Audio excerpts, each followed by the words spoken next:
सिनेनट राहुल सोलापूरकर त्याचं नाव, त्यांनी छत्रपती शिवाजी महाराजांच्या बाबतीत मनोरंजन नावाच्या कट्ट्यावर उपहासात्मक चुकीच्या पद्धतीने टिप्पण्या केल्या। हिरकणीच्या बुरुज असेल, त्यानंतर आग्र्याची शिवाजी महाराजांची झालेली जी सुटका आहे ती महाराजांनी स्वतःहून करून जगाने त्याचा हेवा व्यक्त करावा अशा प्रकारची सुटका महाराजांनी करून घेतली होती।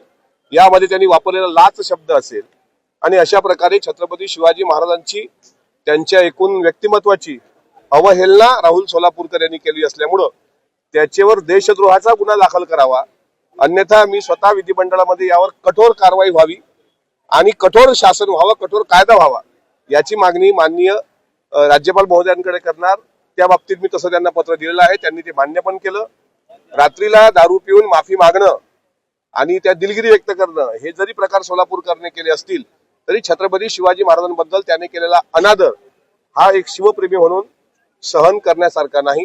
त्यामुळे देशद्रोहाचा खटला त्याच्यावर भरण्यात यावा अशी मागणी पत्राद्वारे मी राज्यपालांना केलेली आहे।